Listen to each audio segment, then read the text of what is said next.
Hi everyone, and welcome to day 3 of the WOmentum challenge. It's been 3 days and it's been so fantastic to see everyone introducing themselves and interacting and commenting, and I know I've learned so much about all of you and from all of you, so thank you for that. So on day 3 today, we're looking at the theme Own It. And what am I talking about by own it? Well, yesterday we explored nurture it, and before then it was notice it. So own it is about really owning who you are, because you have the right to be you. So looking at owning your inner voice, owning your feelings, owning your actions, owning your words, everything to do with your voice. And if we look at it, your inner voice, often we get this intuition or this feeling and we push it down, shut it out, like, no, I don't want to hear that. It doesn't coincide with my plans. Instead of just owning that inner voice and allowing it to just speak, and maybe just hearing what it has to say and responding, because your inner self knows a lot better than you know intellectually. You're a lot smarter than you know you are. And that's true for all of us. Well, at least I believe it's true. And I have a confession to make as far as, well, it's to do with owning one's feelings. So yesterday I was busy teaching Nurture It. I'm always told that you teach what you need to learn. Well, yesterday, although I was teaching it, I did not nurture myself. And so I woke up this morning feeling a little bit achy from yesterday's exercise session. And I had also had the realization about a certain situation last night. So it led to me waking up feeling very down. In fact, I felt kind of close to tears this morning, to tell you the truth. I realized that if I'd nurtured myself last night, I wouldn't be feeling like this. But you know what? I allowed myself to just embrace that feeling, to own that feeling that I was feeling down, and that's okay. Yesterday, not nurturing myself, sure, I should have done it, but you know what? It's not a chore. That is something that I do for myself as a kindness. It's a privilege to nurture myself. I'll say that again because perhaps that's foreign to you too. When I first realized that, it was foreign to me. It is a privilege to nurture oneself. It is a privilege to give to oneself in that capacity. So as far as that went, I allowed myself to embrace the fact that I didn't nurture myself. I didn't judge myself for that. I just owned that. I didn't give to myself last night. That's okay. I own it. And I embraced that feeling this morning. And of course it turned around, and now I actually feel really good because I had time to process that feeling, and that only happened because I noticed it and I allowed myself to just embrace it and let it be. I owned it. And then the other thing is owning your actions. We don't often do that.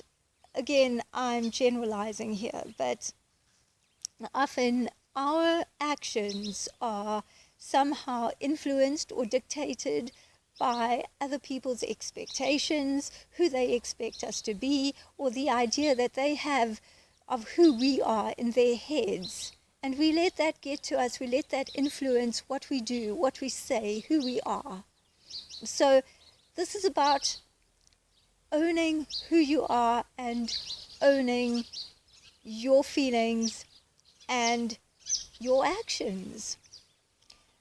Often we don't want to express ourselves or do something, supposing there's music playing and we feel like dancing. Often we won't go to the middle of the dance floor, there's no one else there. What will everyone else think? That's probably a normal reaction. It's ingrained in us. Society teaches us that we need to belong. It often feels isolating if we don't belong anywhere.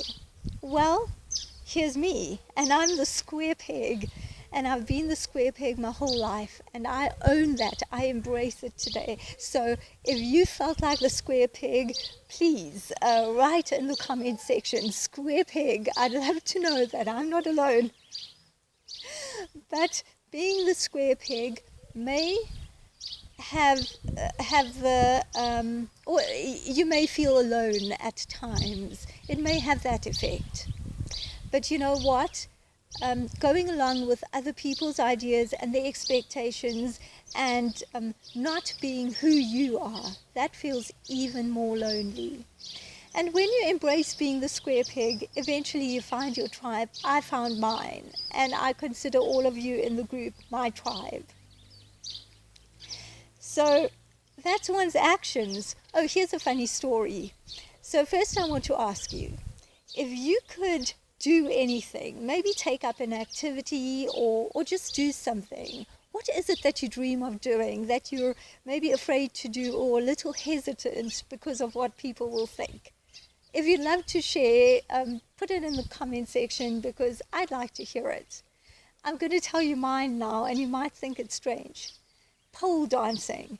And no, I don't mean what you do in the nightclub and people pay you money for it, because that's really not my thing. I'm meaning that you can do a sort of an acrobatic type of dancing on a pole, and I'd love to do that. And of course, I do relish in the fact that if I did learn to do that and people asked me, I'd be able to say, oh yes, one of my hobbies is pole dancing, and just watch their faces. I think that would be extremely entertaining. Also, our words. Do we own our words? Do we really say what we want to say? Are we direct, or do we agree with other people or sit on the fence? For me, that's something really huge in my life, because I grew up in apartheid South Africa, and I know the power of just not standing up and what it does. I mean, Nazi Germany started that way. There are a lot of factors. I'm simplifying here, but you know, Nazi Germany started that way. Apartheid South Africa started that way. And if more of us had to start thinking about what we really want to say and just stand up and say it, I really think that we could make such a difference in the world, because there are more of us who want good, for not just for ourselves but for others too. So today is all about owning it. How are you going to own it today? Please let us know in the comment section. What are you going to do to own yourself? Because you have the right to own who you are, who you truly are inside. You have that right, and perhaps even the responsibility. So this is going to be a day about owning it, and I would love to hear your comments. It's been so great interacting with all of you, and I look forward to today. See you later.